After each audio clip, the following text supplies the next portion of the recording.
Welcome, friends and enemies, to episode 78 of The Adventures of the Bane. We've got everybody here. We've got Kathryn. Hello. We've got Jess. Ole. We've got Ed. Hello. We've got Simon. Hello. And we've got returning guest star Adam. Am I really returning? No, I'm he's just not kind of guest here. star. Yeah, now. because you're going to leave eventually. I'm going to get rid of you. Bye. You're just a star, Adam. Ask me insolent questions about my lovely introductions. Last time, you had just defeated a beholder in the bowels of the facility of Juniper's father, Erallur, and were faced with a rocky door that Juniper decided that she would break by transforming herself into a mammoth. This went well. Erallur was standing behind it and managed to tell her off into coming out of mammoth form. There was a brief discussion, and Erallur decided that he would have to try and keep you there by force if necessary, Juniper, and if he had to kill your friends in the process, then he would. A battle ensued with him and some of his Nothic allies. Juniper deployed an early hold person, which is really frustrating, and it's a spell that I hate. We've employed it on every important boss battle. Which means that you shall be facing fewer people from now on. Okay. It's And fine, you can get more. hold everything else as well. You can get hold monster. You cannot get hold dragon. Oh, I didn't realise that hold person was only specific to a person. It's on Yeah. humanoids. Yeah. Oh. It's very you- specific. Can you polymorph a dragon into a humanoid or a monster and then hold it? Technically, yes. Yeah. But We know what we have to do. they have legendary resistances. Yeah, remember? it might Yeah, take true. quite a while for them to get polymorphed. And because I think yeah. it's a wisdom saving throw, and generally dragons are reasonably wise. Yeah. Can you get a spell that reduces a creature's wisdom temporarily? You can, yes. Okay, well, we're setting up a nice... It's an 8th level spell called Feeble Mind, and it also reduces their intelligence to 1. Yeah, So we're no. counting on Jess or Kathryn. for So, this. Catherine, you've got that spell, Yeah, right? Catherine, you're like level 7 spells already, aren't you? How long does it last for? Because that's like quite a like, If they fail the evil save, spell. if they fail the save, they can roll again after 30 days. What? Yeah, this up. Level 8 Oh spells. my god, 30 days! Yeah. This is like a Yeah. really bad. We need more bad guys using this spell against to like destroy people's lives. Yeah.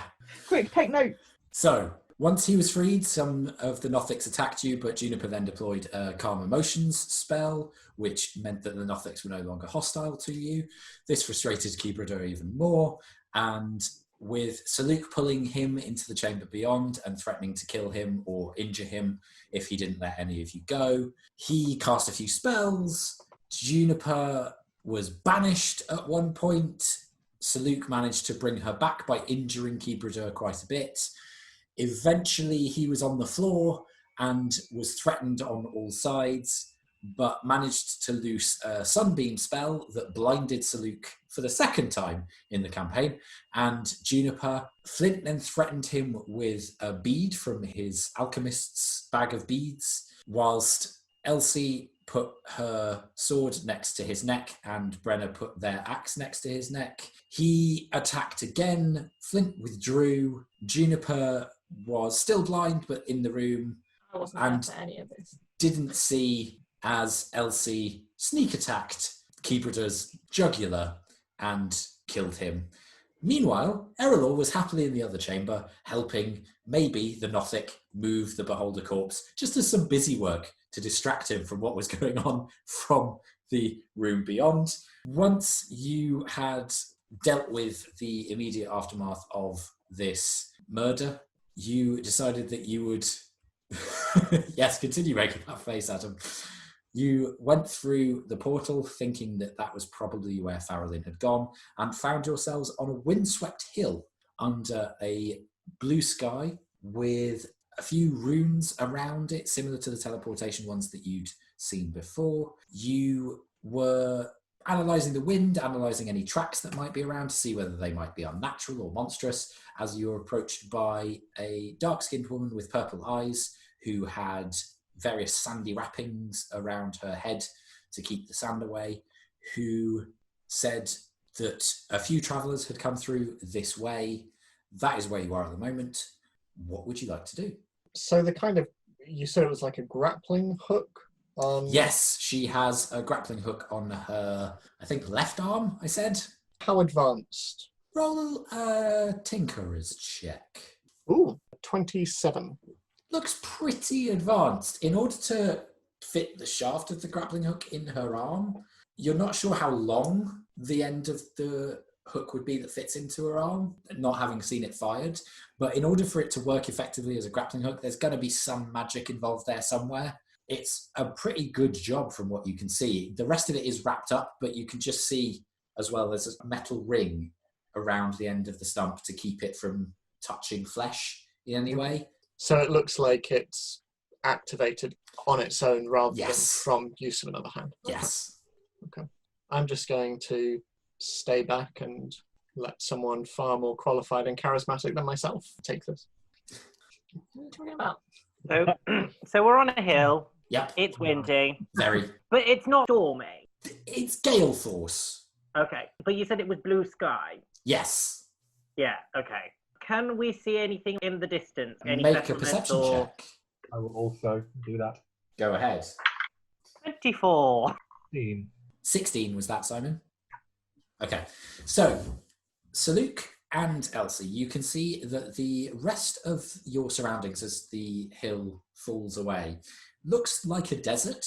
There is a lot of sand around. There are dunes across pretty much as far as you can see. Elsie, to your right, you just notice a haze on the horizon that doesn't look like a sandstorm. It's a little bit more misty, which is odd this close to a desert. Okay. It's not like rain falling. You know that haze effect you Yeah, get yeah, if you're yeah. on top of a hill and you can see the rain in the distance. It's odder than that. And the mist doesn't seem to ebb and flow in the same way that rainfall would. Okay. But there's no signs of any settlements or nothing like that. No, not from where you can see. It seems like you're in a very remote area. I just turn around to the others and go, where the bloody hell are we? Vigo turns to you and says, "That's a very good question," and then turns to the woman. "Where the bloody hell are we?" And she goes, "You don't know?" Would we be asking if we didn't know? A good point, but usually people who come here know where they are going. Forgive me, you are in Valinar. I am Amalia, keeper of the way. Right. Name ring any bells? Roll a history check. And what did she call us? She didn't call you anything. Valinar? About No, she said you are in Valinar. Oh, right. Sorry, I thought she called us Valinar. No. Okay, right. Sorry if the accent was too thick. No. I think it's our signal. So Luke, what did you get? 13. You have never heard of Valinar. Vigo looks nonplussed and goes, does that mean anything to anyone else? Can I? You may. Check. Yeah, roll a history check. That's good. 12. Nope. what's my history like? I think your history is pretty good, isn't it, Kathryn? It is actually. Sorry, 13, if that makes a difference. Nope. It does Exactly what Salute got. 15. not. No, it's not ringing any bells. Okay, I'll step forward. We are on the tail of someone. I wonder if you've seen them. I can't remember what she looks like, but I describe what she looks like. Female elf, you say? Yes, somebody did come through a few hours ago. Went westward. Would you be able to show us? I can point you in the direction. I cannot go too far away from the portal on which you stand. I am the keeper of the way, as I said. Did she And say where she's going? No, she did not stick around. Seemed very determined. And Not like the other two that came through soon after. Can Saluk see any tracks or sign of her passing in the direction that the person said? Roll a survival check. Flint tried last time and couldn't really, but let's see if Salute can. That's all one. No, around here, because of the height and because of the wind, most of the tracks have already been blown away. Did you say 2 more people followed? What were they like? One was if you don't know what Valinar is, a warforged. The other was a small goblin. Wait, foul-mouthed, kind of short, bit ugly. Well, it is not for me to say, but he was perfectly pleasant to me in asking for directions. Could that be what the guy that you guys know? The professor? Yeah, him. Oh, I thought you might have been introducing yourself. So which way's west? Can I just ask, out of game, did the professor have anything, was he wearing anything that would be distinguishable that I could ask if this goblin was wearing that? The potions belts that you tried to steal from him. Okay, so that's visible. Yeah, because he's got a scruffy lab coat, Yeah. and then the potions vest across a bare chest, so it's fairly visible. Okay. Yeah. Was he wearing a potions belt? He was. Okay. Please continue, Elsie. Which way's west? Towards the morning, but I would advise you not to go in there. The morning? Oh, you truly aren't from here, are you? The morning is as a result of the last war. It ended the last war, in point of fact.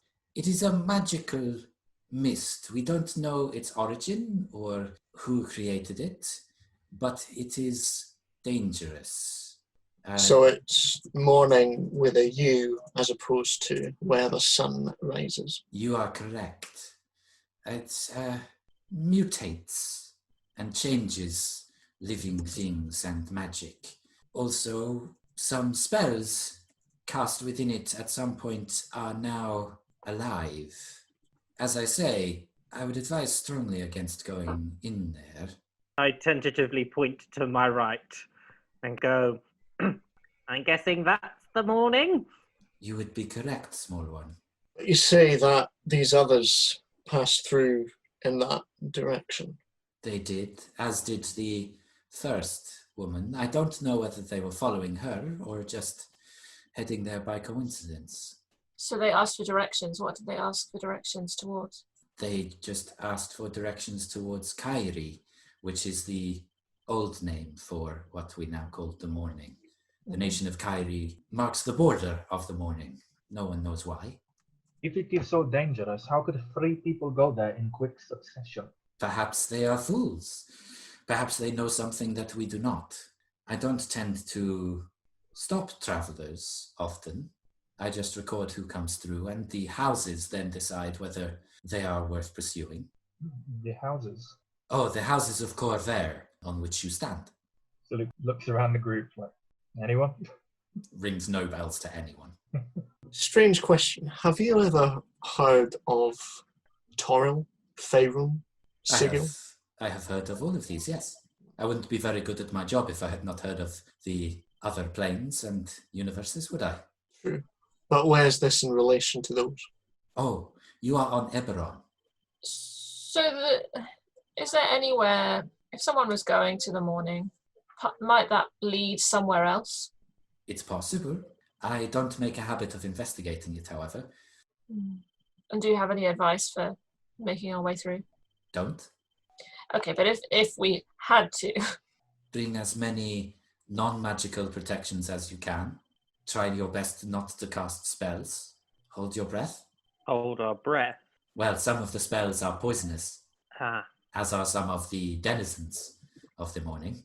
How long does it take to travel through?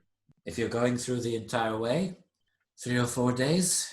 But if you're tracking these people through it, that might take you longer. How about inside? Are there any safe places? That was a serious question. No. Okay. About points of interest. They must be going in there for something.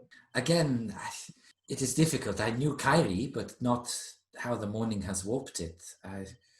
There was a large lake in the middle of the country before, a smaller lake to the east. The smaller lake was famous for having interesting blooms of algae and plants once. You say it warped it. Do you mean the layout has moved? As I say, I don't know. It's possible. It's also possible that the landmarks are in the same place but corrupted. Well, why was this the site that the morning happened? Why there? Was it a place of importance?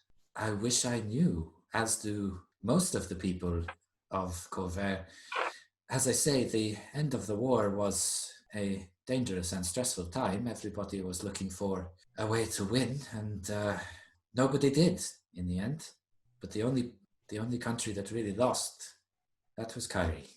Well, if they already have a head start on us, we should probably make a move. I'm not sure I'm very comfortable going into this thing. Doesn't No. sound like my kind of place. No, we have to. And Saluk does like the closest he can to a smile. His beak does not move. He knows he's smiling. He smiles with his eyes. His cold raptor eyes. I'm not sure we're being paid enough for this. Wait, you're being paid? Aye, we're trying to retrieve the sword. Oh, yeah. Trying to forget that's why we're here. How much is it worth to you, Elsie? I could just I completely ignore him. I look at the woman and go, well, thank you for your help. The bird one will pay you, and I kind of just start walking off. Oh, I do not need paying. It is my role. I am compensated by the Valinorian nobility. No need to pay me. Right, okay, bye. Farewell. Don't go into the morning. Where's No, Elsie you- going? I'm walking towards the morning. Elsie, wait. If we have to go in there, take it from somebody who used to be a tracker for a living. We don't want to go into dangerous territory without the necessary supplies. Oh. Is there anywhere nearby, and Saluk casts his eyes around skeptically, that we might gather the correct equipment? Are you asking Amalia this? Yeah. She similarly glances around and then looks at you with her head cocked to the side and goes, "No, Didn't hurt to ask. no, it didn't. I mean, I could provide you with some supplies, but I doubt they will be very appetizing or terribly useful if you are insisting on going into the morning. I have heard tell of water becoming steam or blood as soon as somebody opens their water skin. I have heard of food somehow developing a mouth and biting you back. Just out of curiosity, how many days rations do we have left? Oh, I have not kept track of that for a Yeah. Like, do we have food? I figured that and carry weight are kind of mechanics we don't know. Yeah. For the sake of my sanity, we don't do that Yeah. shit. I hate That's- that mechanic in games, Yeah. in video games. I hate that mechanic here. We do what we want. Plus, Flint, I'm pretty sure you can find food and water. I can. Yeah. So between us, we can feed 10 people. Yeah. Woohoo! Jesus. But the problem is, when I come back with food, it's just worms. And you just open up. That's disgusting. Wait, are you sure you want to bring back worms from a desert? Oh. Yeah. Are you sure you want to bring back sandworms, Simon? Yep. Knowing how big and scary they can be. Yep. If what you're implying is that we might go into this thing and come out riding dune worms, then We should absolutely do it. oh yeah, Yes, riding them, not being eaten by them. as long as Yeah. I'm the Patrick Stewart type. I've stopped. I've Elsie's kind of- about halfway down the hill. Yeah, I'm just raising my arms. Well, pointing to them, pointing to the morning. You What are we doing? Track ahead. It's not like you can outrun us. So you said you might have something. What do you have? As Well, if you would like to follow me down to my hollow, I can provide you with some things. If you're insisting on going to the morning, it might help you survive for an hour. Right. Just nod. Okay. And better So than nothing. she starts to go down the other side of the hill to the side that Elsie went down. And Elsie, your allies disappear over the lip of the hill. I go and trudge my way back up the hill. Okay. as we're walking, Flint just turns to Erallur and says, I don't know how you're feeling about this. And were this any other situation, i.e. just money being involved, I would probably be willing to turn back. But I am concerned about what Faralynn took from you. And I worry if we don't find her, Mm.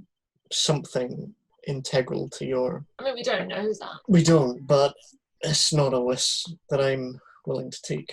Are you saying this to yourselves or just openly? Openly? Not to I mention, just... Sorry, it's go on. as dangerous as they say. She might well find something worse than what she's already taken. Mm-hmm. I'm just not sure, as a 100% magic user, if going into a fog, which is basically defined by what it does to magic and the fact that she said to survive, just don't use magic.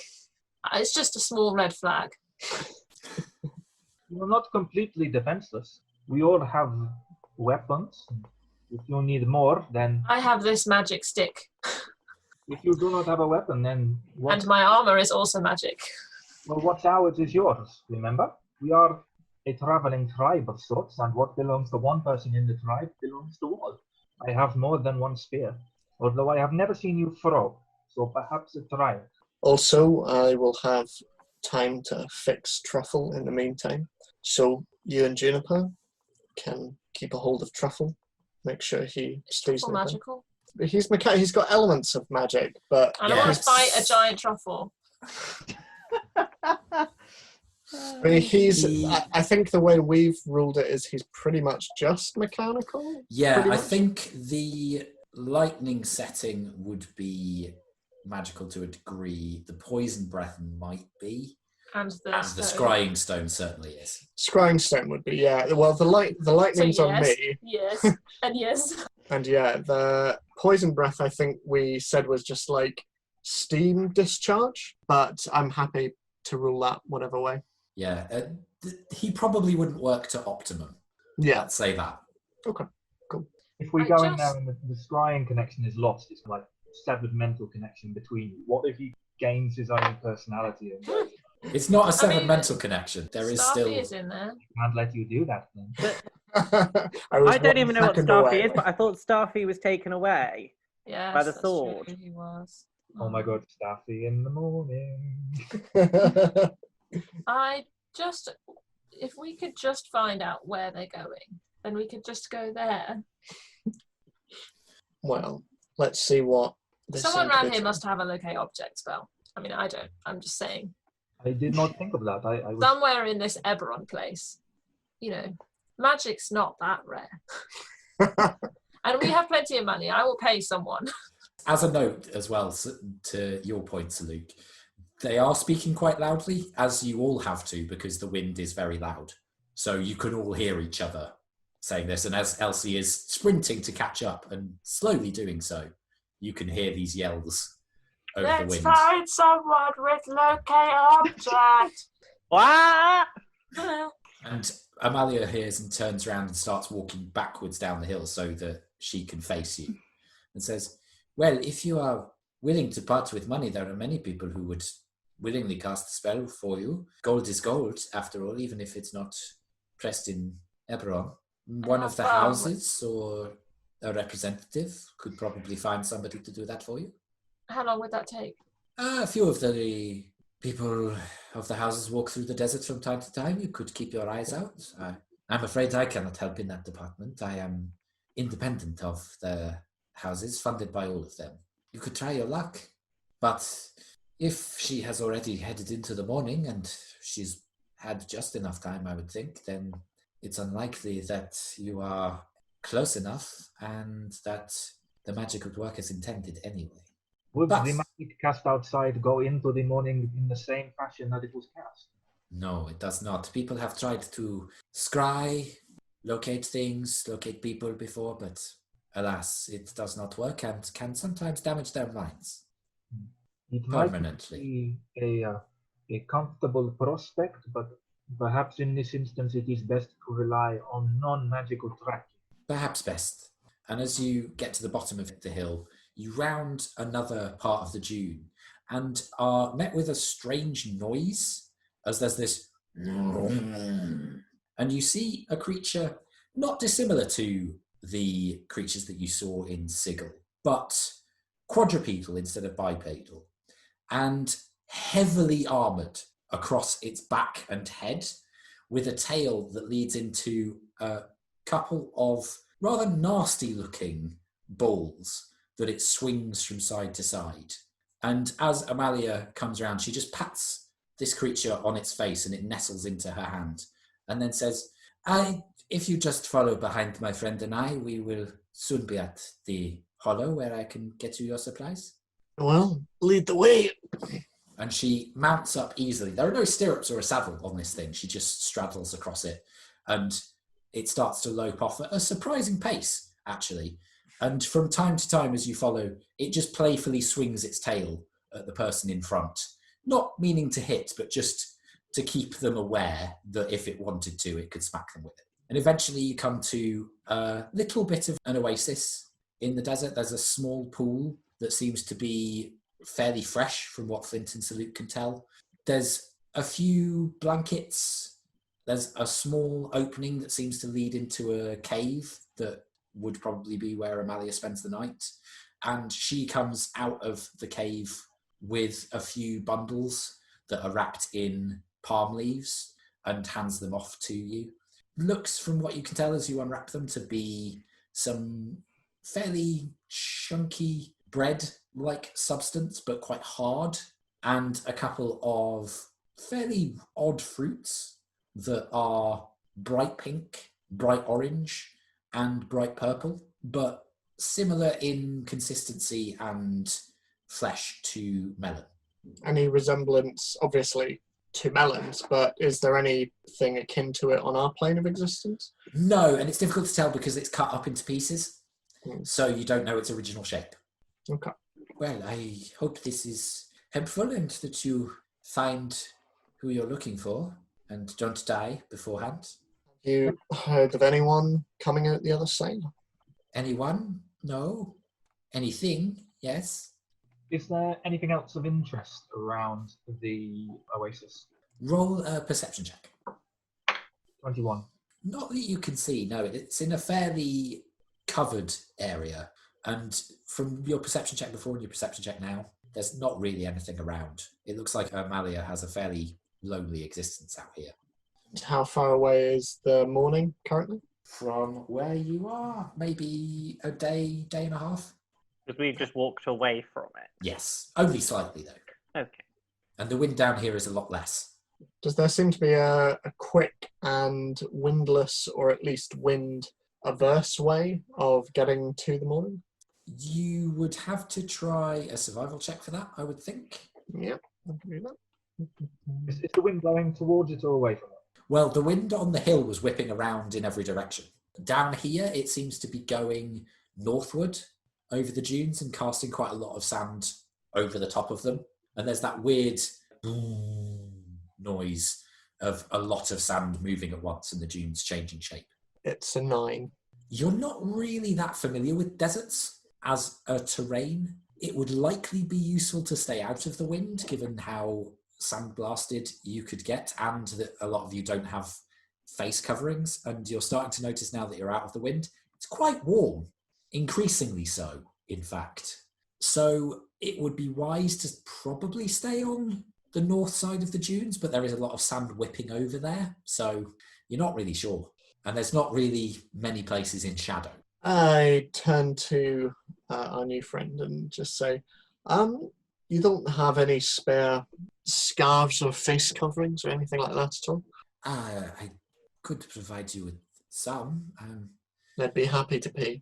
Well, no need for that. I can resupply from the houses.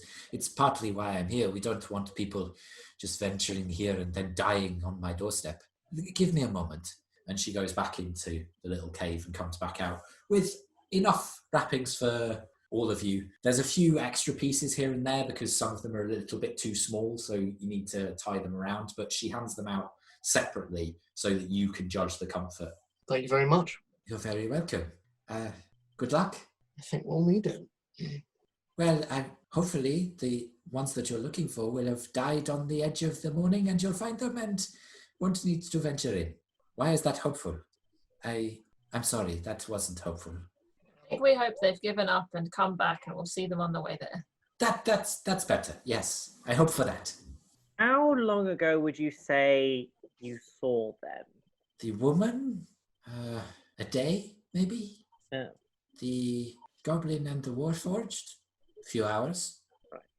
Maybe less. If you're lucky, you could catch the latter before they enter. But you'd have to move fast, and looking at you, you don't look in peak condition, if you'll forgive my saying so. Excuse me, I'm feeling very well. Well, most of you. They are right. I think especially with the unfamiliar terrain, it might be a good idea to get our strength back first. Well, we have a day and a bit until we reach the edge of the morning. We'll be able to rest up along the way. Well, you are welcome to stay here for the night if you wish.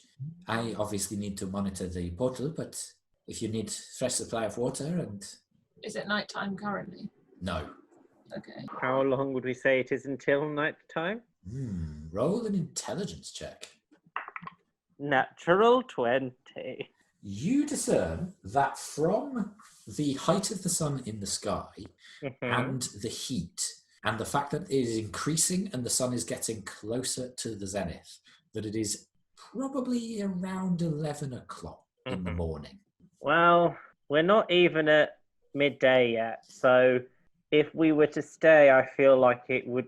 Waste of time is probably a bit harsh, but I think our time could be better used if it takes us a day and a half from here to get to the morning. If we waited, we would be wasting that half of a day. That's a fair point. Just a question, Amalia. Anything dangerous in the desert? And Amalia goes, a few things, but usually you can see them coming. Should be able to avoid them. You all have sturdy-looking boots apart from your bird friend, but his feet look fairly tough. Just be careful of scorpions. Their stings can be nasty. Salute looks excited. The group swear they hear a tummy rumble. It'll be like Indiana Jones, where you peel it open and it's just full of peanut butter. I know we are eager to go, but remember where we are. This is the desert. It is not like... What's our realm? Forgotten. Faerun. It is not like the temperate climates of Faerun. When it gets hot on the mountain where I am from, we sometimes wait inside for the day and do our business when it is cooler at night time. Perhaps we should do that here. It's not a bad idea. It gets a little too cold at night time, however. So basically, it's too hot during the day, it's too cold during the night, there's a deadly mist that likes to change magic. Why are we here? I agree. Well, Perhaps we could be friends. we're after the sword and Faralynn? I know why we're here. Then why did you ask why we're here? I know why we are here. I just want to know why we are here. You were just being dramatic. Okay, I get it. So, are we heading off? I guess. All right, well, let's gather what we can. This feels like a suicide mission to me. Everyone roll a new character. Yeah, I suppose before we go and fill up the water skin, all of that malarkey. Okay, so you do so, and then do you set off? Yeah. Okay. Before we do, Flint is just going to walk over to Juniper and just, how are you? You okay? Juniper's wrapped the face covering. I create a little eye hole for her. You can and just, basically see her nose. I was so hoping that you would say that. Yeah, you just see the little black nose and like a bit, yeah. So she's covered herself and she looks at Flint. I think probably cutting quite a forlorn figure given her face covering. Like, I just nod and reaching up above the headscarf, I just pull it just the right amount so that her ears just boom, look up from inside and just give them a little scratch and just say, let me know if you need anything, okay? Thank you, Flint. That's okay. If you need a ride on my back, I'm happy to give you a piggyback. I'll see how I go first, but thank you. Okay. And I start setting to work on truffle. Okay. So, in terms of setting work on truffle... So I think it takes me a day, I think. Let me just check that. But I think it's just a day. And then he's revived to 1 hit point. Sorry, feel free to continue and I'll find out exactly what Well, but it depends because I think you've worked on him when travelling before, but this is a bit different given sand involvement. I'm not sure you'd be able to work on him whilst you were moving. So it needs to be over a long rest. So in addition, over the course of a long rest, you can repair him. Yeah, cool. Awesome. Okay. So, are you setting off or are you resting here? I mean, like Elsie said, I suppose if we head off now, we don't lose half a day. If we're gonna go, we might as well go now. I'd agree. So, shall we press on? Might as well. We still don't have to go in. We can see what we find. Precisely. Overall, we will learn more before we get there. Let's hope that's the case. Let's hope that she went towards there and then turned a different way or something. Died. Yeah, that will work. That is cruel, but it would solve our problem. It would make things a lot easier. Yeah. Yeah, Erallur, I'm kind of with you. I don't think any of us are being paid enough for this. I think I need to re-examine my business arrangements if we make this out of this. Am I the only one not being paid for this? Apparently. Yes. Ugh. But I suppose there's also the added moral obligation of saving the world. Vigo looks at you, Erallur, then looks at Elsie and raises an eyebrow. Why? What is that eyebrow thing that you are doing, right? It's less funny if I explain the joke. Does Saluk have an eyebrow? No. Oh. He just gets wider. I have never understood what you use them for. It's ugly. I'm not really sure what they're for either. Expressions? Yes, that's true. Whatever destroys one of our homes will destroy everybody else's in a place like this. Greater good is a strange way of putting it, but the world is everybody's. Is it not everybody's to protect? That's lovely. Yeah. I've never been part of the greater good before. Is this what... Not what we call it, but it fits. Is this what feeling good is? Pretty much the opposite of whatever you're doing in the Genthrim. Absolutely. Okay, I feel like that's uncalled for. It's not untrue, though. Let's go. All right, all I'm saying is I'm not the only murderer here, okay? Okay, so you set off through the desert. What is the marching order, please? Middle. Safe. I will Solid go middle. Okay, Saluk in front. I'll go towards the back. Okay. I guess I'll just fall in somewhere towards the front. Okay, that's fine. And then Juniper, would you go near Flint, do you think? Yeah, probably. Okay, so we've got Saluk and then Vigo and Elsie marching a little way away, but in a almost pair. Mm-hmm. Then Erallur, Juniper, Brenner next to each other, and then Flint at the back. Okay? Mm-hmm. Cool. So, Saluk, are you trying to find tracks or just find a safe way through?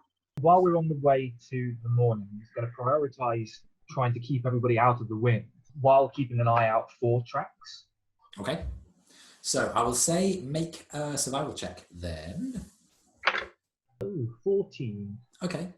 It's fairly easy to keep people out of the majority of the wind and the weather. You find the shadiest route you can, but there are a few places where it's just unavoidable because of how you have to go. If you did try and stay in the shadow, you'd veer way off course. So you go fairly straight. And some of you can start to feel the prickle of sunburn. Erallur, you in particular. Elsie and Flint, you're fairly used to this, having lived on the sea. Your skin's darkened quite a lot. And Juniper, your fur helps, and the wrappings help as well. But just Erallur, particularly around your eyes, you just start to feel that slight tingling. What about my fire resistance? Yeah, I suppose that could come into play. It's like wearing sun cream. It is technically long distance fire damage, isn't it? Yeah. So yeah, I'll say that will. And radiant damage, which is even more. True. So yeah, you're still feeling the tingle, but you don't think you'll burn. I've got factor 30 on. Terribly quickly. Yeah. So you traipse through. You find a few things that are tracks, but they could match up to who you're after. They could not. There are footsteps. There are things that look like they might be goblin tracks, but you don't really identify a particular trail that you're definitely sure is who you're after. So you're just heading towards the morning with not really an idea of whether they entered at the point that you're heading towards. As the sun starts to go down, the desert starts to get quite a lot cooler quite quickly. The sands are dyed pink, orange, purple. There are a few clouds that move across high in the atmosphere and very non-threatening in terms of rain. And eventually it comes to a point, Saluk, where you think it would probably be a good idea to bed down, particularly as you hear the cry of what is probably a coyote or equivalent in the distance that carries quite a long way across the dunes. Yeah, so I guide everybody to a nearby bit sheltered underneath a dune. Yeah, there's a fair bit of nooks and crannies and things that would suit. And the one that you find is quite a wide open dip between two dunes that is fairly shadowed, but you think when the sun rises it'll heat up fairly quickly just because of where the position is. But for your purposes, it'll suit. Are you setting watches? Are there any conversations that you want to have before you bed down? I'll go on watch so I can work on truffle. Okay. So I can take first watch. I cannot believe you are not getting paid. I mean, I'm doing this to serve a debt, and even I'm getting paid. I just look at him and sigh, and then I wander over to Flint and sheepishly look at him and go, do you need a hand with your bird? And I just smile. I nod at her to sit down next to me, and help might be nice. I sit down and just wait for him to let me do whatever I'm allowed to do. I continue working on truffle, but I'm assuming, are you going to stay with me for first watch? Or? Yeah. Okay. That's what I'm insinuating. So as the others start to fall asleep, and especially when Juniper's falling asleep, I continue working on truffle. You deprived someone of their father today. I hope you understand that. Situations get the better of me, and in hindsight is not great. I'm familiar with that. Hold this. And I just hand over a wrench while I fish around in my bag. And then before you get what you're wanting, I pass it to you. Thank you very much. Look, I know that you're new to the group, and even our conqueror, Saluk, he's also new as well. There are a lot of new group dynamics going on at the moment, and this isn't necessarily an adventure we foresaw ourselves going on. But you need to understand that the decisions that we make affect one another. Now, I know I came close to doing what you did, but I knew that as much as I wanted to do it, that wouldn't have been right for Juniper. Now, you don't have the advantage of knowing what we want. Whatever you are after the sword for, it clearly means a lot, and that's fine.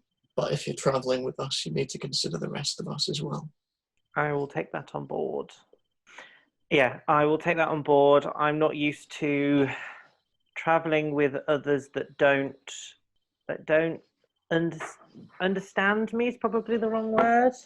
It's usually just me and my sister, or at the most the rest of the family. So we know each other instinctively. And yeah, I'm not the nicest of people, but they know I mean well. Well, strangely enough, I understand that too. But while we're sat here, it would be nice to understand. So I'm all ears. There you go. And I hand the tool back and start to look at truffle. All I can say is that I need the sword to help someone. And I don't even know if it'll work, but we need it, and I have to try. That's all I needed to hear. At least now I know that you're a person and that you're willing to look out for other people. Sometimes that's enough. It has to be enough, doesn't it? Sometimes. And a lot of the time it won't feel like enough, but I guess that's why we try. Right, here we go. And I just give Truffle a little bit of a shake, and wings tentatively come out and stretches his beak around a bit. Still looking a bit weak, but conscious nevertheless. Hey, you want to say hello to Elsie? I put my hand out to him. Go on. Tentatively hops over. As soon as he touches her hand, she does the girliest of giggles. It unnerves him and he pecks you. Oh. Ow! Hey, be good, be good. Come on. We were having a nice moment. Come on. Come back here. And do we see anything while we're Roll on watch? perception checks. Natural 1. 21.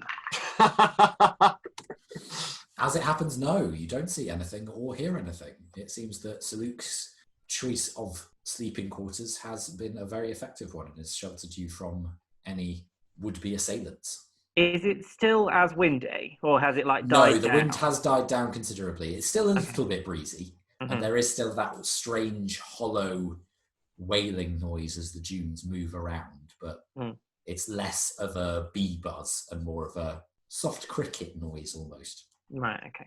So, you finish your watch. Who's taking the second? I can. Okay. Are you taking it alone, or are you wanting anybody? I'd probably rather not, because I'm not. I mean, I'm kind of perceptive, but I'm not that useful. I'll go as well. Okay. So Saluk and Erallur take the second. Are we rested already?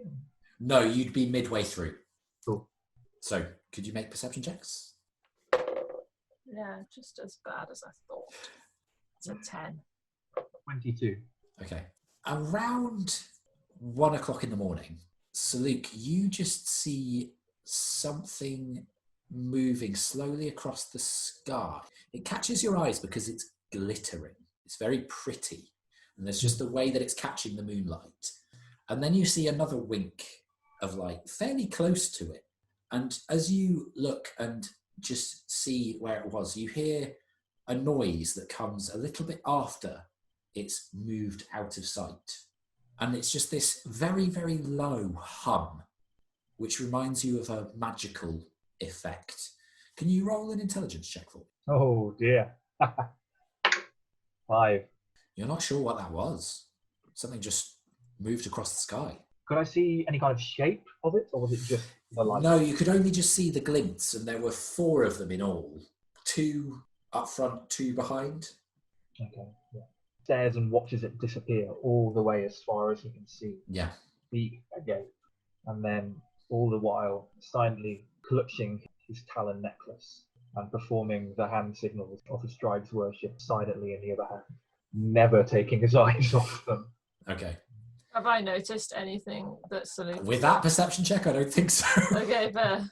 I think you're just happily looking around the desert, nervously thinking about the morning, I would think. Okay, so the rest I'm of your just casting watch. constant cantrips because I can. So I'm like, this might be the last time I can do this. You could say you can trip. Uh,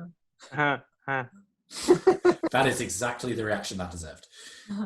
Okay, so final watch. Vigo and Brenner volunteer. So you go back to sleep. You are woken in the morning by them shaking you awake. Nothing occurred during the night. There wasn't another sighting of anything, Saluk.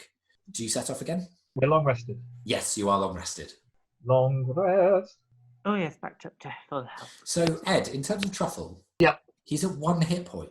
So it's really unclear. So basically, yeah, it says, over the course of a long rest, you can repair a slain servant if you have access to its body, which I do. It returns to life with 1 hit point at the end of the rest. But then it doesn't say anything about how it recovers hit points. Now, I've never had to come up against this previously, because previously when I've had to fix Truffle, he's just been molten slag. Yeah. So I don't know. Presumably, you'd need another long rest then. I guess so. Because Truffle doesn't have hit dice, does he? No. Surely you could, if you decided to spend a whole 8 hours or whatever, like fixing him, that would be plenty of time, wouldn't it? Yeah, I mean, I guess if I travel, I can, like, I don't know, maybe make a tinkering check on the way. Yeah. But I'll allow that, definitely. okay, Yeah. I'll do that. I'll do that then, because otherwise I'm useless. Okay, so if you do that, Saluk, can you make another survival check for me? 22. Okay, yeah, you do manage to repair him. Nice. Very well, in fact. Survival 16. Okay, so yeah, you go in the general direction. There are fewer tracks out this way, which makes it a little bit easier to pick up a couple of trails. seem to be going in basically the same direction. And you can see, having been the one to see the metal man, you recognize the foot pattern of those feet hitting the sand.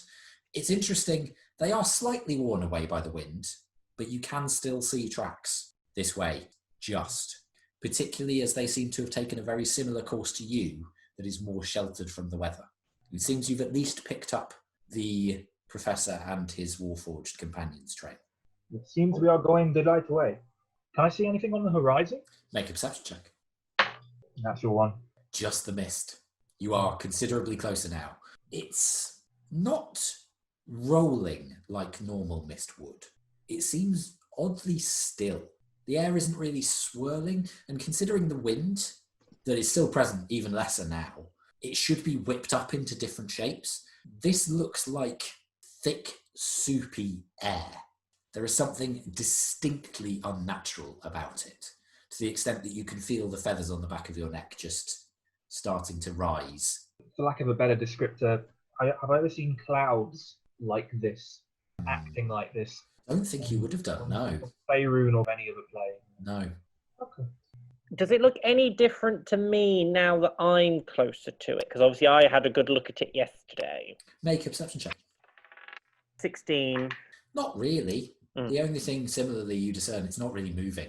Yeah, it's not which, moving. given atmospherics, it definitely should be.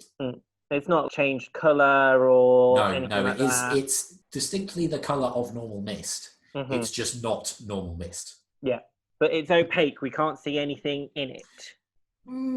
Maybe there are shapes and shadows occasionally, but you're not sure whether it's landscape or trick of the light or what. Yeah. Okay, so you continue on for maybe until around 11 o'clock again, and you find yourselves faced with the wall of the morning.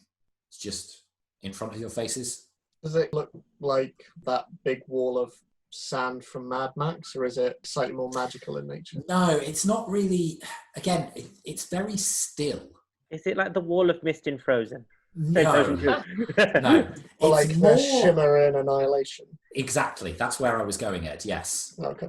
Yeah. I mean, it's- I don't understand that reference. and there are occasionally just strange facets of colour that, again, don't move. They just seem to catch the light occasionally. I get an arrow out, Okay. and the arm's length with the arrow, poke it, but with the fletched end. With the feathers. Okay. Yeah, with the feathers. Stick it in. Just tickle the mist. Yeah, tickle the mist. Okay. And then, yeah. Okay. I will say roll a dexterity saving throw for me. 18? Okay. So you tickle the mist. Uh-huh. Nothing happens. Uh-huh. And then you keep the arrow there. And then the fletching seems to catch fire. And you drop it in time before it can even burn. But when you drop it, the flames aren't there if they ever were, and the fletching isn't burned in any way. Okay. But it did catch fire. You don't know.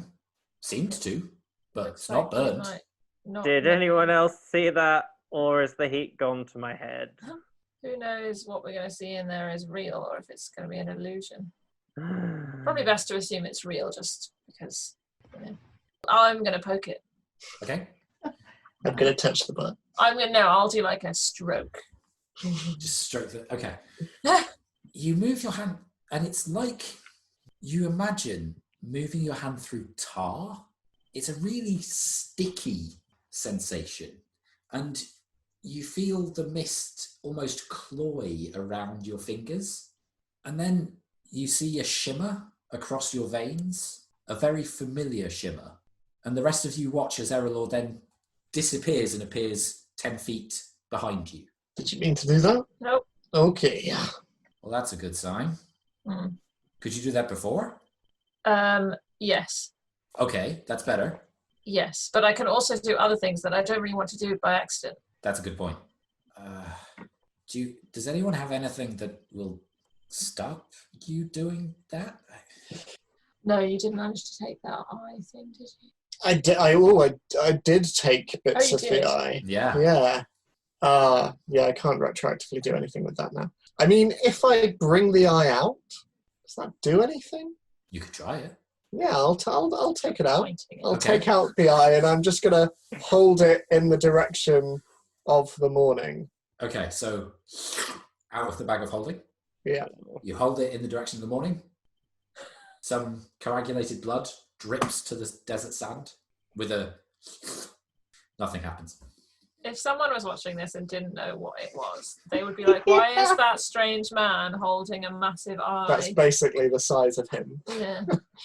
I'm going to, without a word, pretending like everything's fine, I'm just gonna...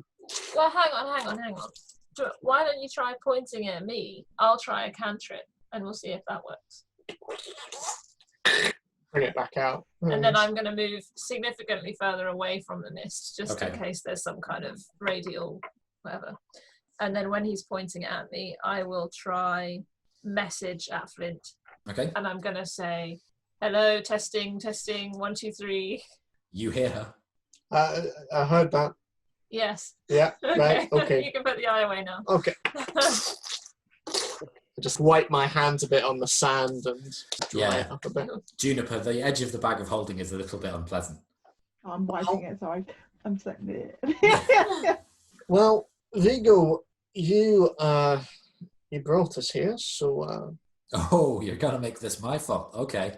no, I'm just saying you and Brenna brought us along for this wee little Ask expedition. you didn't have to come, and I didn't think we would end up here. I mean, we had no idea we were going to Sigil. We had no idea we were coming to a different plane of existence. Okay, We knew that's that fair. much. That's fair.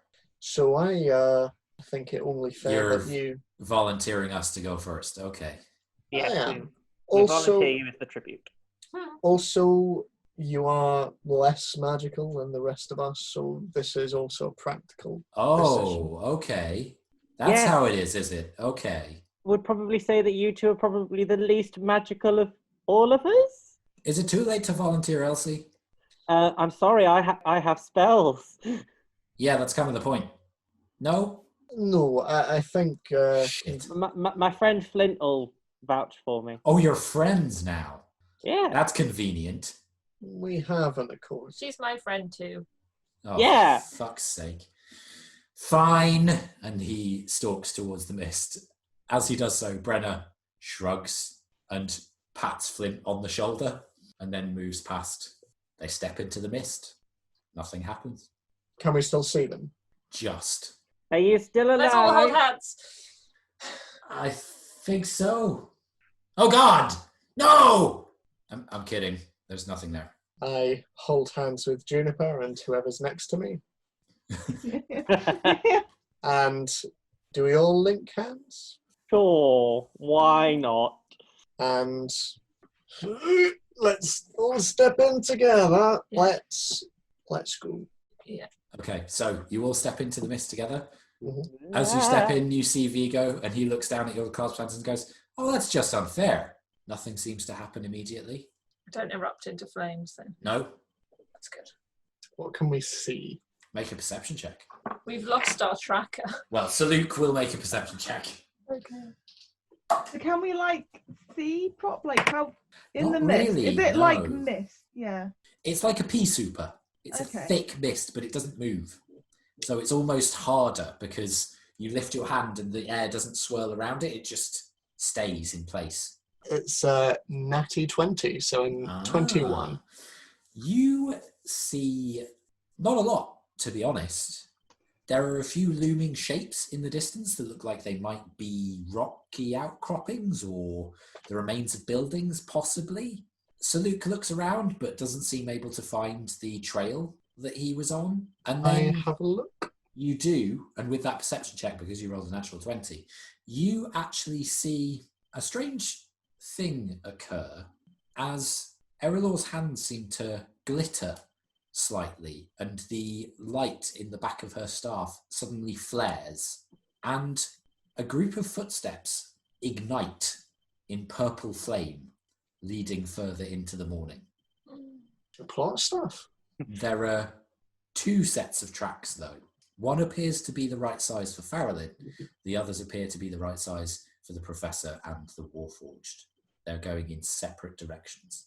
Well, We're after Faralynn. I'm kind of reassured that the other two aren't after her as well, that we know of. Well, they could be after her, but they just have no idea where she's gone. So That's they're very true. blind. It's almost like the blind leading the blind, but we Mhm. have magical fire footsteps. Well, unless they know something that she and we don't. True.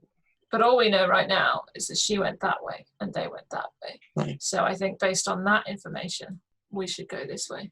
Unless And I pointed the completely different direction. unless the mist is tricking us. Well, Okay. at this point, we're probably going to die anyway. So if the mist is going to lead us in the wrong direction, then But if what I can't remember what they said that it was. Valinar? If what Valinar said is true, then Oh no, it sounds... Valinar's the country that you. Oh, live in. sorry, Amalia. Yeah. I just wrote the two names next to each other. Yeah. If they are correct and spells become, she said something about living spells, maybe this is just a more literal thing to what my staff sometimes does when it leads the way. I have a suggestion, not necessarily to do with the tracking, but just in terms of keeping all together so we don't get lost. I suggest we tie rope between ourselves. Enough that we have enough give between us so that we're not caught off guard if there is a fight, but just so we don't lose one another. I turn to Vigo and I just go, Pinky. I'm really disturbed that you would turn to me and say that first. Okay. So Luke looks at you, Flint, and says, but I will not be able to fly with you attached to me. Give you enough rope to allow for that. And I can tie a knot, which, if you yank it, it'll fall loose. Oh, that seems a good idea. In See? case I need to... I'm not sure I want to fly in this I mist. was to be literally honest. just about to say, do you really want to be flying in this? I suppose it depends whether we encounter anything that could kill us all, but So you can fly away yes. and leave us to die? Speaking of, how Well, if you're already dead, it's not terribly helpful for me to stay behind, is it? Mm. I can't bring you back. speaking of how tall is the morning, were we able to gauge that? From your perception check, I would say you probably were. It seems to stretch fairly high into the sky to the point that you really can't see where it stops. There's almost a heat haze to it, but you're not sure whether that's the morning or the desert. Okay. And we can breathe. Yes. Can we? Yes. Okay. Again, there's that slightly cloying feeling, as if you've all just drank milk. It's like your throats are lined with dairy. It's really strange. Dairy. Well, if no one has any objections, I'll... What did you say? He just went, Dairy. Dairy. If no one has any objections, I'm going to walk around and using people's respective rope, I'll do a couple of basic sailing knots around everyone so there'll be a loose end so that they can tug it and untie themselves. And just to be that person, after everyone that Flint does, I go over and just go, yep, yep, yep. Give one a bit of a tug. Yep. It undoes. Yeah. Yep, that works. Yeah. Yeah. Yeah, you do that one on Brenna, and Brenna looks down at you and just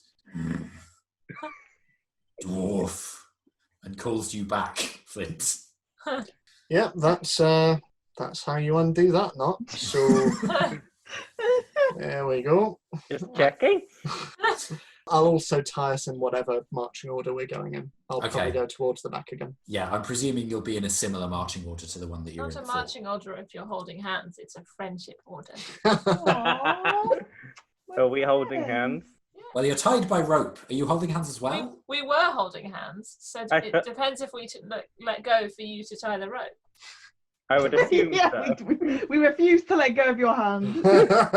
Well, I'm trying to do it all one-handed and... It's like a bonding game where you like all It's like hold a hands and then bondage mix game. up and then have to go under people's arms. and Mm. stuff. yeah, and Brenna and Vigo still look a little annoyed that they weren't holding hands with anybody. Oh, They could have joined on the end. Well, but they were pushed in first. They were volunteered. Yeah. True. Okay, so do you carry on? Mm-hmm. Okay, so it's fairly easy to see the path that Faralynn supposedly took now. And just as you think, Erallur, that the last of the fiery footprints fades, the next set light up.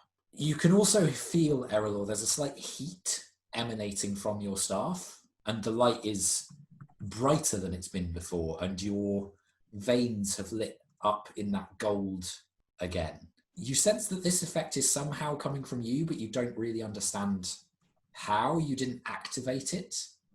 And then there's a moment where the next set of footsteps light up, and they start to curve to the north ever so slightly, and it starts to rise up a ridge where you see the footsteps almost spiral around the hill and disappear around a corner. Do you keep going? Yes, but I'm going to stay as far away from everyone else as the rope will let me, just in case I explode.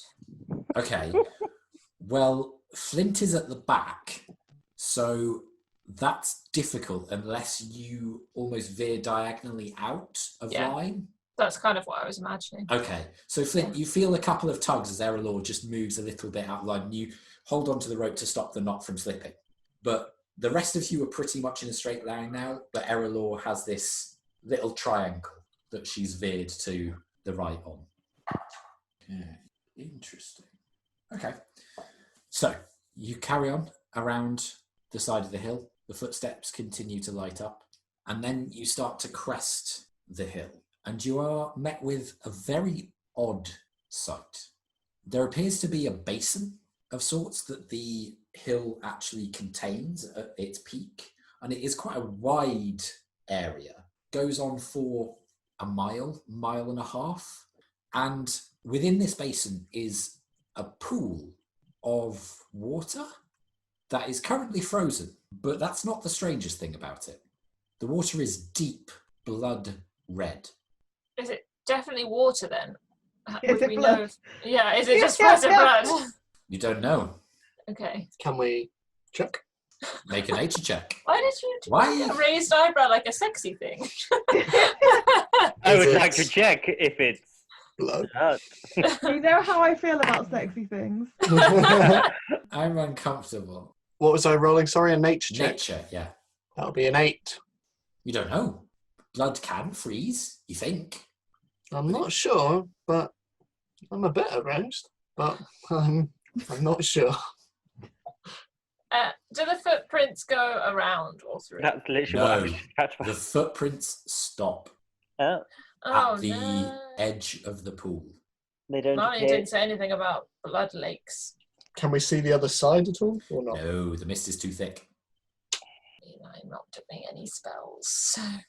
I would like to take a single bone and throw it in the lake. Okay, You mean the frozen lake? make a ranged, Yeah, it might not be a thing. make a ranged attack for me then. Okay. I don't even know what I would add. Do I even add anything for that? You just add your dex, I think. My dex, cool. Yeah, you're not proficient in No. improvised throwing bone weapons.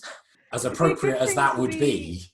It would be amazing. That's a 12. So Okay, so Not you the throw range. it and it flips a couple of times and then skips across the ice as a ta-ding, ta-ding, ta-ding, okay. and it So comes it's to not like an illusion of ice. It's real no, ice. and it comes to rest with that scrape, almost of ice skates, Yeah. as it just twists where it lands.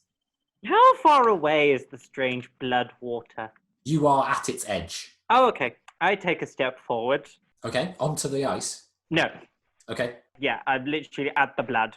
What Yeah. appears to be blood. And I'm going to use shape water. okay.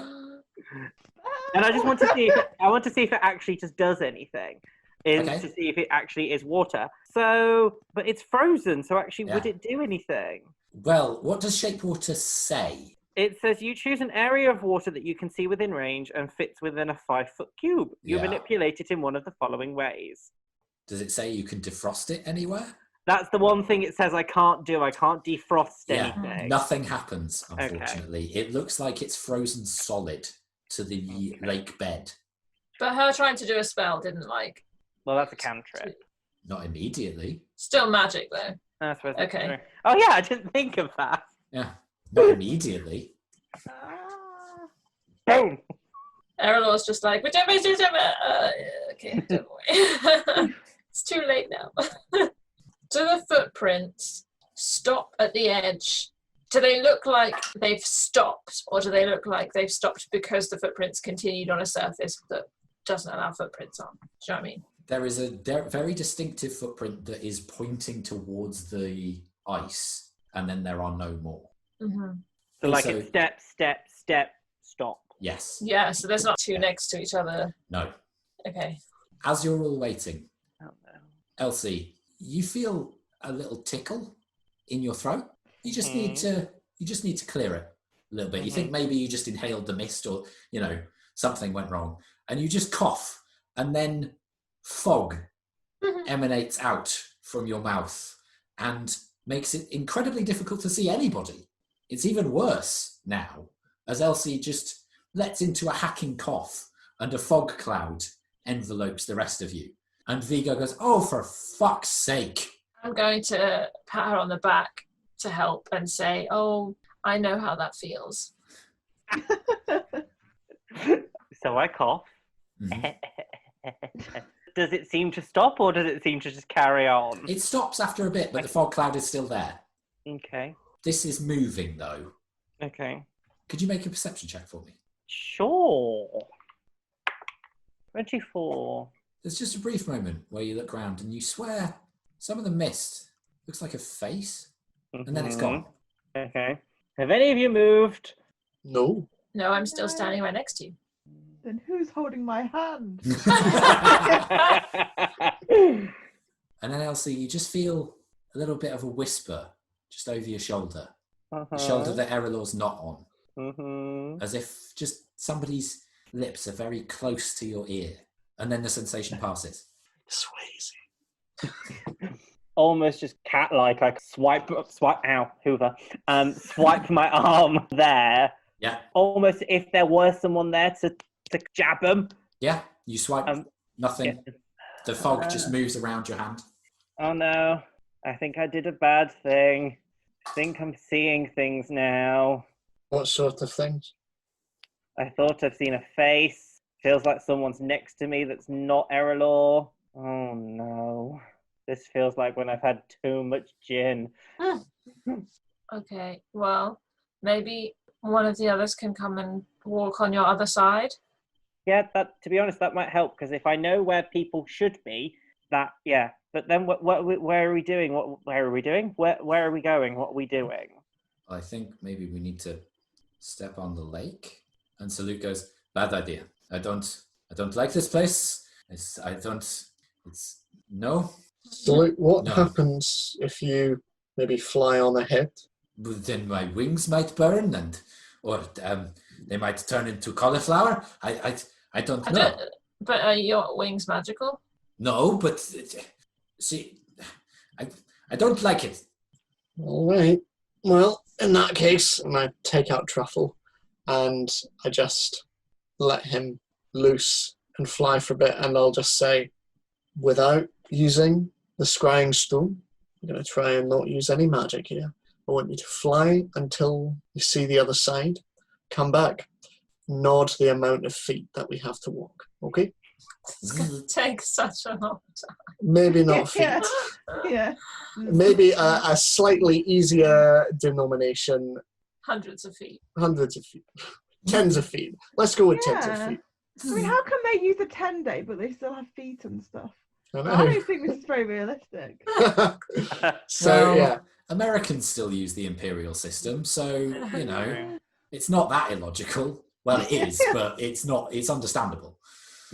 Okay, so Truffle zips off. Elsie, which way are you facing now? I would say that if the lake is there, I imagine I'm probably on a diagonal to it now because of Okay, the so swipe, and Erallur's probably more behind me now. okay, so Erallur's on your left a little bit. Yes. Yeah, and then Erallur, who did you say could come and stand on Elsie's right? I didn't. I just said Okay. someone. Okay, so Saluk just comes and stands there, and you get the sense that the Talons are ready, just in case anything comes. Mm-hmm. And you see the blinking light of Truffle disappear into the mist. I don't like this. I don't like this at all. And then the fog cloud that you created starts to dissipate, starts to fade. And then a face screams out and disappears. Did I just see that, or did everyone else see it? None of the rest of you saw it. So what?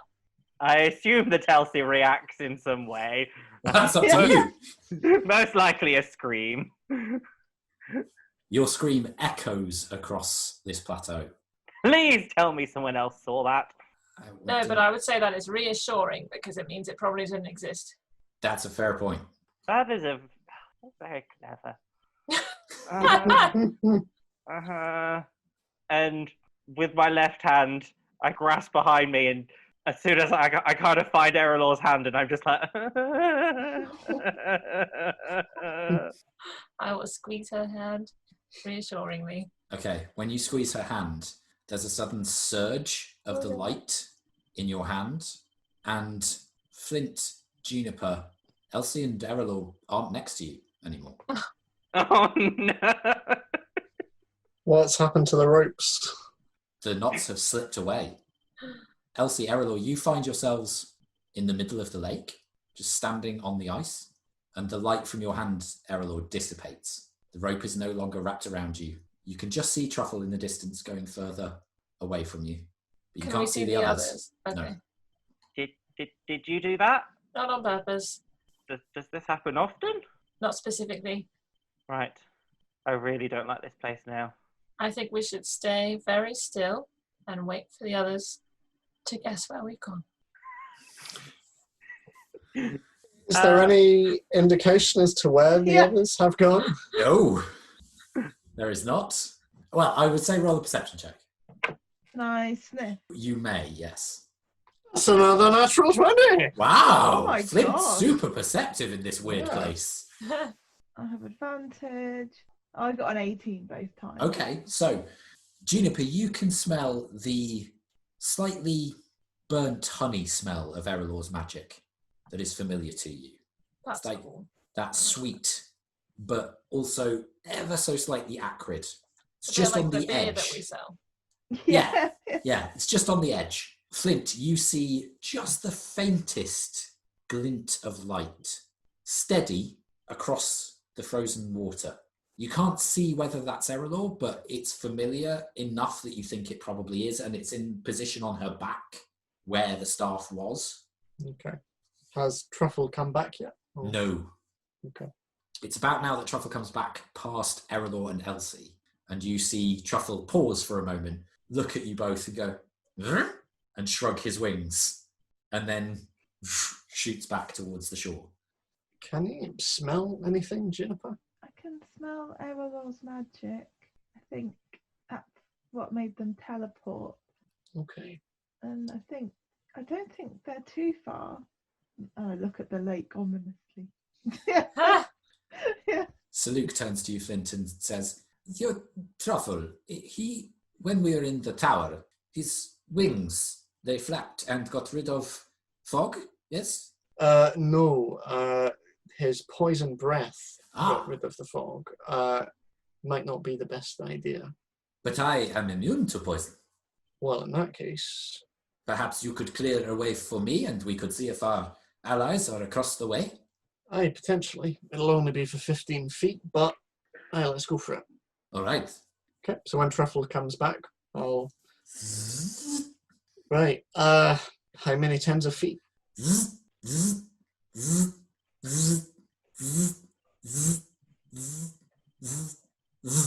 90, okay. it's a good thing we didn't go for the 100 feet. Yeah. Right, okay, that's fine. We can get across there. Theoretically, in 18 seconds. That's some fast maths. Yeah. Okay, Truffle, I want you to clear a bit of a path through the fog using your breath so Salute can go ahead of us. Is that all right? You see the familiar green steam emanate out, and Saluk just wanders into it fairly nonchalantly. Wanders for a little while, And then, Elsie, Erallur, you hear the clacking of talons on the ice. Why did they send the one with the sharp feet onto the ice? Because they probably didn't think about that. Okay. Well, are we staying here or are we going to meet him? I give the ice the lightest of taps with my foot. Mm-hmm. Make a Can perception check. Yeah, I want to see if I can deduce how thick it might be. Can I also look? You may, absolutely. But I think I'm looking for if there's anything in it. Make an investigation check then. Perception, did you say? Yes. 21. 2. You can't really see. It's quite difficult through the thick red of it to see anything. You can think you can see a couple of glints, but it's probably ice crystals. Elsie, to your foot tap, feels like it's frozen solid. Okay. Right the way to the bottom. There's no risk. So it's yeah, right, there's apparently no risk of you cracking the ice and falling in.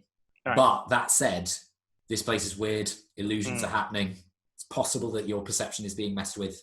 Yeah. You're not 100% sure. Mm-hmm. But your senses are telling you that it is frozen solid. I think the ice is sturdy enough for us to at least walk on it, but I would say we probably don't want to stay on here for long, and we probably don't want to huddle together as a large group. Can we see the other side at this point or not? Make a perception check. 25. You can't see the other side. It seems like the lake goes on for quite a while, but there's something just on the very limit of your vision. There's an odd shape splayed across the surface of the lake. You can't really work out what it is. It's not very large, but it's bumpy.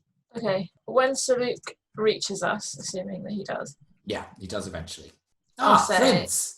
You did not go far. Good. Well, there's something over there, and I'll point. So So maybe we should fetch the others and very carefully make our way. that seems a good idea. The ice seems fairly thick, does it not? Mhm. But we should probably space out. Good thing. Reattach our ropes. Good thing. What happened, by the way? I don't think it's... yeah, we don't ask questions like that here. Okay. Are Erallur and I still attached? No, the rope slipped from you completely. So okay. So I reattach myself to Erallur. Okay, well, you left the rope behind, so you. Oh, use a so new the rope didn't even travel with no, it. you just flumped out. Right. Okay. Sorry if that wasn't clear. No, that's fine. So if I have my rope, because how much rope would we have used to have attached ourselves? Nowhere near the amount that you all have. Yeah, I then get out my rope Okay. and attach Erallur and myself to each other. Yeah. Because obviously Saluk now surely is ropeless or Yes. attachless. Yeah. So I attach the three of us together. Okay. Then can look at the three of us and go, are we staying here, or are we going back to them, or are we going to the mysterious thing? Well, it depends whether we feel safe calling out across this lake. I could call the others, but I'm not sure. Maybe just go with so we can wave at them. and Okay, wave them so over. we need to go together then. Yes. Mhm. I think we should all Okay. stay together as a group as much as we can. That seems fair. Mhm. So they wander back to you, Flint, and get to a distance where you can just see them through the mist, and you see the silhouettes of your three friends. And Saluk pulls the talons towards him to indicate to follow. We will do so. Okay, so you step onto the ice. You see Brenner is slightly more nervous than the rest of you, being by far the heaviest of the group, but they step on. There are no cracks. There's no creak of ice breaking. Juniper, you step on, and your beans are very cold. A toe bean. Yeah. Oh. So, do you walk towards the shape? Cautiously. Okay. Are you being stealthy? Are you looking out for stuff? What are you doing? I think I'm looking out for stuff more than I'm stealthing because that's definitely more my strong suit. Okay. And also, so we've got Saluk, Elsie, and Erallur tied together. Are you tying yourselves to the others as well again, or not? I'd say so, yeah, with Okay. a similar knot. So Flint and Juniper, you would probably be near the back. Would that be fair? Yeah. Okay. Yeah, probably. So Vigo and Brenner in the middle. Saluk, Elsie. For what possible reason might you be placing us on something? I'm just working it out. Okay. Just keeping it in my head. So you go towards. Those of you who want to roll perception checks, do so. Why not? I'm rolling the worst. Oh, I think I've rolled less than 4 every time. Oh, I rolled 119. yeah. But yes, 10 again. Okay. 15.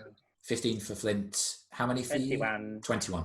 Okay. 23. Ooh. Okay. Elsie, because you're fairly near the front of the line, Mm-hmm. you start to see a few more shapes out of the mist.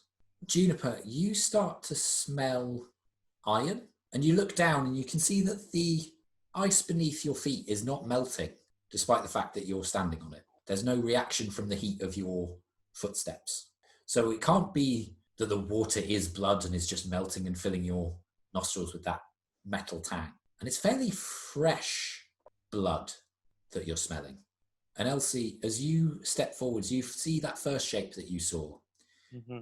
is a body lying splayed across the floor. Blood has pooled underneath it and started to coagulate and started to freeze. And as you go further, you see more bodies, and they seem to be in a weird pattern, almost like the edges of a ring that then cuts into itself like a spiral, but in stages. It's not connected. Okay. And then you see at the center of this spiral, coming out from the water, still frozen, is an uplifted hand. The hand is frostbitten, Mm-hmm. black in places, grey in others, and there's a few flecks of pink. But it's almost petrified as well. There's a stony quality to it. You can't see what is below the hand. The water level cuts off at the wrist, Mm-hmm. but held aloft in the grip of this is a familiar sword. Don't touch it. Is it actually the sword? It seems to be. The odd thing, though, is that the sword is pointing downwards in the hand. The hand is actually gripping the blade. Oh, okay.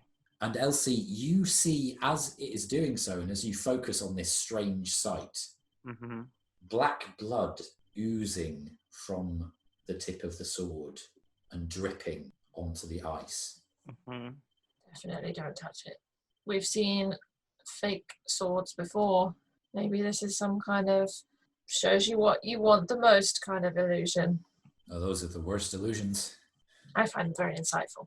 But if she left the sword, but if it is the sword, why would she leave it here? Exactly. Well, unless she didn't leave it. And I gesture at the hand. It was Okay, taken so- from her? Or that could be her hand. Well, Elsie, you're the perceptive one. Why don't you take a closer look? Just don't touch it. I'll come with you. Safety in numbers, right? Mm-hmm. I look at him and we go towards the sword, I suppose. We are still attached by rope, but I think it's probably a good idea if we stay attached by rope, to be honest. Mm-hmm. So I guess, Saluk and Erallur, you're coming. Well, everybody's coming too. Okay. I thought I was being noble and brave by volunteering, but I guess I volunteered everybody. So, you wander forwards. Can you make another perception check for me? So I got a natural 1, but perception is one of my expertise. Yeah. So usually it would- natural ones negate. Yeah, that's fine. I knew that would happen, unfortunately. but Yeah. I tried. Oh, dear. Yeah. You can't really see beyond the surface of the water. Your focus is very much on the sword. Mm-hmm. Looks like the right sword. Looks like the item of your quest, the thing that you've been after all this time. Mm-hmm. From where I am, Mm-hmm. how close am I? Fairly close now, given that the rest of the group have had to shuffle up with you. Can I identify it? I think you have. Do you have to be holding it to identify it? I don't I think thought that was so. part of the ritual. Am I wrong? Let me have a look. Is it for the identify spell? Yeah. Yeah, Still a spell though. So. it is a spell. It is touch. In that yeah. case, Yeah. don't worry about it. Mm. You can touch it if you want. No. Don't touch the butt. I could throw a bone at it again. What about the hand? Obviously, it's entropied, and But it's But- bleeding does it? somehow. I mean, does it look like Faralynn's hand, or? Do you want to get closer? Do you want to get next to Elsie? Yeah, I'll stand so I'm out of reach of the hand, but Okay. I So the just rope is wanna now have- in almost a U shape as Flint comes to the front. Can you make a perception check? An 11.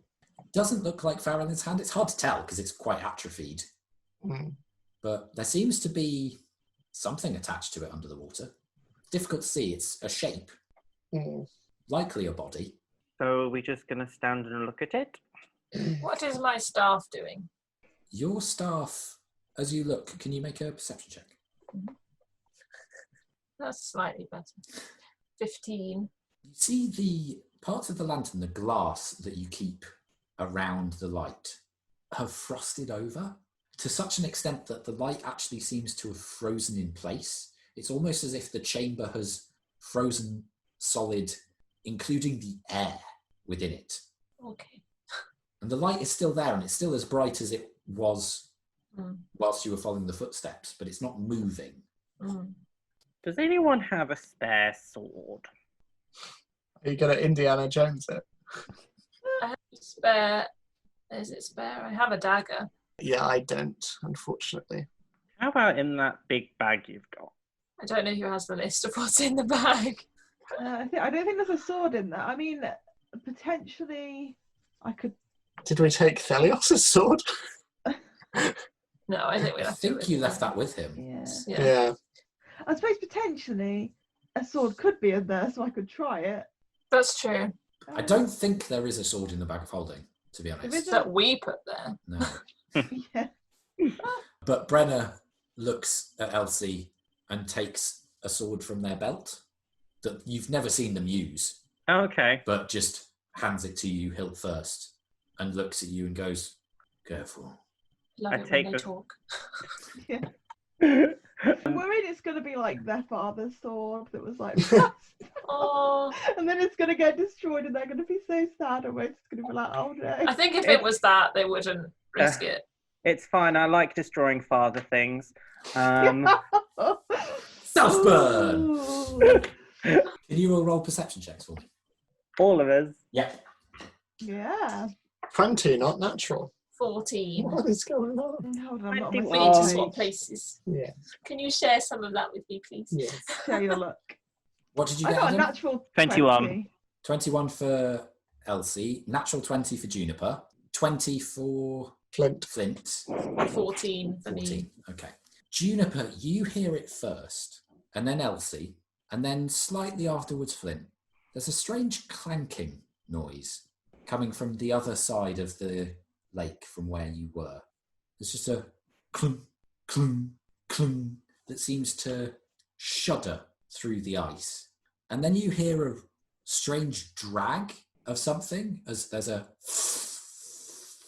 being pulled across the ice before there's a noise of something being impaled. And then, Erallur, you hear it as it starts to get closer. There's a clung, clung, clung. And out of the mist, Juniper, you see a very large lumbering shape. Seems to be armoured, but there are spears and weapons peppering the outer shell. But then that smell of blood comes back to you. And this is rather ranker and older. And then you start to see some of the lumps on this armour. This thing has put bodies onto itself. And you see one of the bodies in the spirals disappears out of your view. And then there's another as it places it on its outer carapace. Clung, clung. Okay, let's go, let's go, let's go, let's go. What are you doing?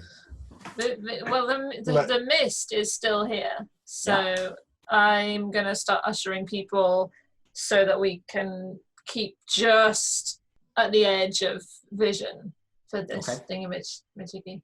Okay. Are you trying to be stealthy? Yes. Yeah. Roll Oh. stealth checks. I'm also hoping if it picks up the body with the sword, that it will leave the sword. Ed, Answer what's our that question for face? That's the third 4 I've rolled. Change your dice, Kathryn. I'll have yours. Oh wait, did you just roll that? Yeah. Okay, never mind. You keep that. Okay. Sound off. 5. 11. 1. Natural. 24, guys. 11's not bad compared to those two. No, yeah. Elsie, you fade into the mist, but then there's a sudden twang as the rope audibly whips because Flint, in trying to crouch down, your knee slips from under you and you smack face first into the ice. Your nose is very painful but not bleeding. Your cannon, however, clung, clung, clung. It is getting closer. It is getting closer quickly. I'm going to reload my cannon very quickly and get to my feet. Okay, what are we doing? Are we grabbing the sword and going, or what? I will do a sleight of hand and try and swap the swords. Okay, make a sleight of hand check.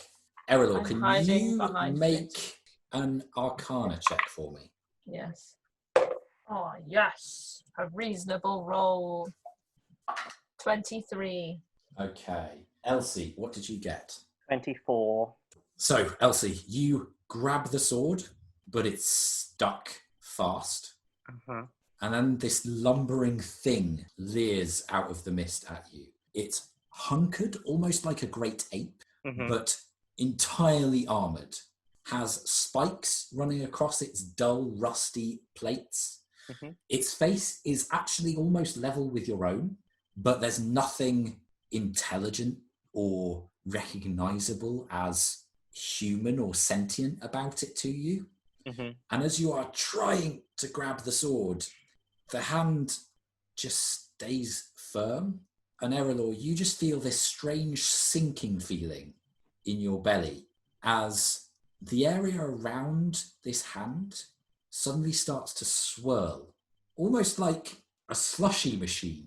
And then the water seems to defrost rapidly as Elsie, you slip into it. But you don't get wet. It's as if Elsie just disappears. Okay. And you're all attached by rope. Except it's rope that pulls away if it's tugged on, right? Yes. I don't know if that's good or So bad. there's just a as the rope seems to disappear and then twangs back, considerably crusted with ice. And this whirlpool is starting to grow. And at the very center, you see the body that was attached to this hand, similarly atrophied and petrified, of a screaming woman, hair damp and lank around her shoulders, a tattered robe covering the majority of her, but even that seems turned to stone, and the sword held aloft as her mouth is stretched in a scream. What are you doing? So Elsie's fallen in the blood water. Yeah, but there was no splash, and you can't see her body. Okay. Did we have an indication of how deep it was before? No, Okay. but you can now see to the bottom. It seems to be about 20 feet. Okay. And that area is growing faster and faster. So I'm assuming we can't reach the sword or anything like that at all? It was stuck anyway. Wasn't Yeah. It? So. So Luke looks at you and goes, I could try. Oh, yeah. Yeah, go for it. We'll charge on ahead while he flies Okay, towards it. so slips the knot, flies, and you see this strange armoured creature start to lumber towards you and then just slips into the water as well and disappears. And so Luke dives over, grabs the sword and tries to get it free. And then suddenly you hear an ear-splitting scream as black ichor drips out of the woman's mouth and the strange stone of her skin starts to slough away and more black pus drips from the hand as Saluk pulls the sword free and all 4 of her fingers sever. And Saluk goes, I got it! And disappears. Do we recognise the woman? No, Do we recognise the kind of magic by which he disappeared? it's quite familiar. Seems like it might be a portal. Again. Even though we can't see Elsie, is the rope, you said like It came back taut and it was crusted with frost. Solid to the point that you could knock on it and hurt your knuckle. But is it still going into the water where No, Elsie was? it's snapped taut. So it's come out without her, sorry. Yes. Right, okay. Quick, Flint, help me see if we can grab Elsie. I think maybe we just go into the water quickly. It's just before it envelopes us, we might. I don't know. It's a choice. But wait, didn't the rope come out completely icy, frozen? as if going in the water makes you icy? Yeah, can we see Elsie at all? Make a perception check. I would also like What can I see? What's happening? Okay. 19. 7. No, there is no sign of Elsie. Even with the 19. Okay, she's gone. Let's go. Yeah, goodbye. Yeah, fuck it, let's just jump in. Okay. Okay. Yeah. I see him do that and go, okay, and then jump in. So you jump one after the other, still attached by the rope, in time that the rope doesn't actually slip from each of you. And Elsie, you find yourself on thick ice. Mm. It is extraordinarily cold. Your teeth are chattering even before you really realise how cold it is. Uh-huh. Your clothing is decent enough in storms. It's practical, but it is not good enough for this level of chill. Okay. You are resting on your bottom. You're not wet, which is a bonus because you would freeze quite quickly. And you seem to be just in the middle of a frozen plain. Okay. Just endless stretch of ice as far as you can see. There are a few outcroppings and cliffs and sheer jagged peaks that run out of the ice, and you can see that there's little portions of icebergs broken around these spikes. Mm-hmm. You can also smell a slightly salty scent to the air, a little distance off, but there is that slight tingle on your tongue and in your nose. And then a moment later, there's a ting, ting, ting, ting, ting. A salute lands next to you, and the sword swings away across the ice. Okay. Oh, what? Not again. I look at him and go, what?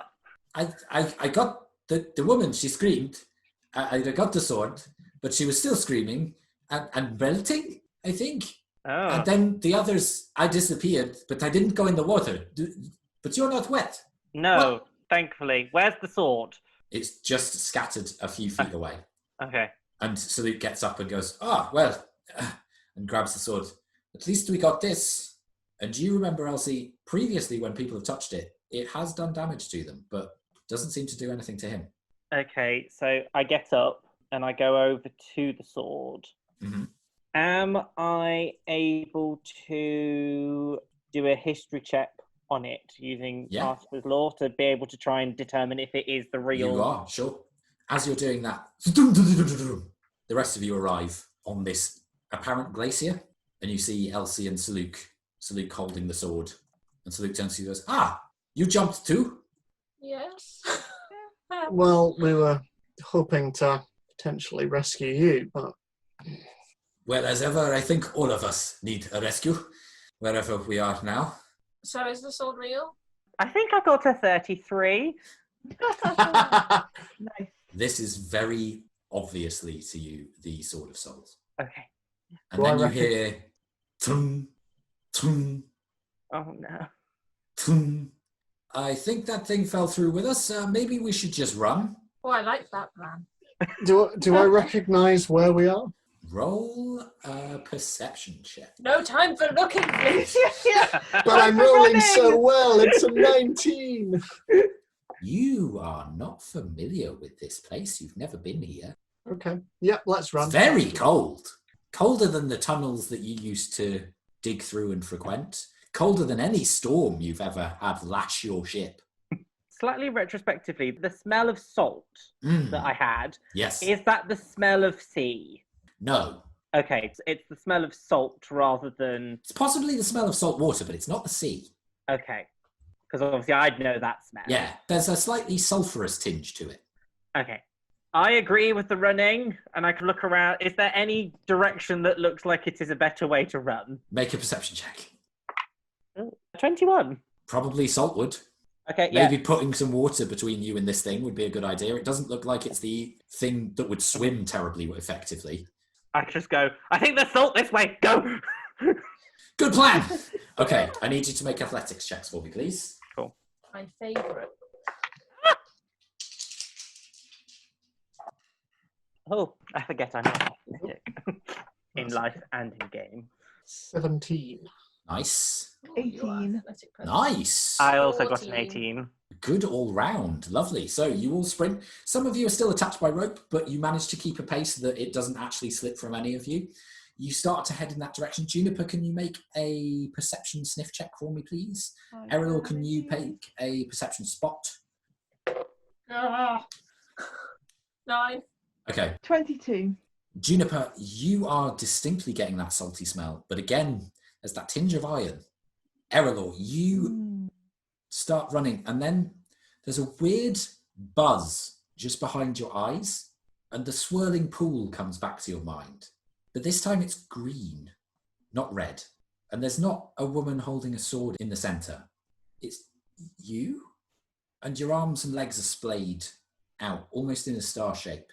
But then you somehow come up out of the pool, and the water that should have splashed or made some motion does nothing. And a tiefling stands in front of you, smiling slightly sheepishly, hands out as if about to push you, but you're coming back out of the water. And then he puts his hands down and kisses you. And then you're back on the ice. And you find yourself running almost headlong. You've slipped out of the rope somehow. And you find yourself on the bank of a river. And you just stop in time as you see tiny fragments of ice just drifting down this slow river that is again blood red, but this time is definitely blood. The rest of you, Juniper in particular and Elsie in particular, notice that Erallur disappeared again, and then see her silhouette and the shimmering light of her staff ahead as you come to the banks of this waterway. Does she do this often, of just disappearing and reappearing in places? Yes, I would like to know that also. I've heard, yes, more so once upon a time, less so now. Right, I I guess can... she had it more under control, but I guess magical mist is magical. Well, at least it's less misty down here. So we're now at a riverbank? Seem to be, but this is a river of blood. Okay. Blood bank, Can you make perception checks for me again, please? including me. Yes, everybody. Ed, that face. There are other numbers between 2019 and 1, Ed. I refuse to believe that. I got a dirty 20. Nice. 15. Natural 1. Wow, that's really bad for Elsie. Okay. It's like a It's high because drama any other number episode. between 9 and 2 Yeah. rolls up to 10, so it's Yeah, then a yeah. 21. So, Erallur, you are the first to hear. There's this odd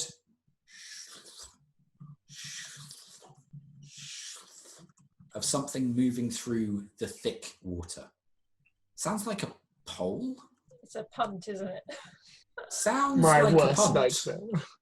Can I look to see where? You can, and Juniper, you start to hear it slightly afterwards as well. Seems like a long, thin boat, longer than a punt, and made of something that is definitely not wood, is coming towards you, with a hunched figure slowly poling their way down this river. They have a heavy cloak that goes way over their face to the point that they shouldn't be able to see, but they're moving in a very assured way. Beneath that cloak, their figure is razor thin to the point of emaciation. And as you watch, they pull up alongside you and pause. And then the head, passage. We're still running from that thing, so I think we should probably get on quite quickly. 100 gold ahead. I can afford that, so that's fine. Yep, so can I. If it's worth my life, definitely. Do I recognise this figure? Have I heard any Roll an stories about Arcana this check. figure? Yeah, it's not the time for Erallur's classic stinginess. So that will be just a moment. I like to think Erallur recognises it's good business. Yeah. Like, It's like, well done. yeah, you found your gap in the market there. Yeah. That'll be 26. You've heard stories, old stories. Stories that you used to tell at night time to scare Gilda. She used to like the scary stories. Of boatmen who would sail a famous river, taking souls to their rest. You don't know whether this is Chiron, but it certainly matches up with the description of the boatman of the River Styx. So I theoretically would know where this figure was going. You would know that they are open to offers from mortals. They demand passage money, but they don't take you not where you want to go. Okay. You also know from that role, because it was a blooming good role, you are on Stygia. Was wondering. Okay. I'm just like in the background going, take my money. As soon as you pass the coins into their hand, the coins disappear and you hear a clinking at the belt. You have all paid. Where do you wish to go? I whisper to Juniper, stay close to me. And then I'm just going to say, any chance of a trip to the material plane? I cannot take you that far, but I can take you to the city. Perhaps you can persuade one of the devils there. I just turn to the others and go, what a fucking day. And that's where we'll end the episode. Oh, hell. Your dreams have come true, Jess. Yay, I love hell. Were you expecting Stygia, though? No, I was just any hell will do. Any hell. Any hell will do. Thank you very much for playing. I hope you enjoyed it. Thank you very much for listening. Like, subscribe, all that good stuff. Everybody who wants to say bye, say bye. Goodbye. Goodbye. Ah! Goodbye.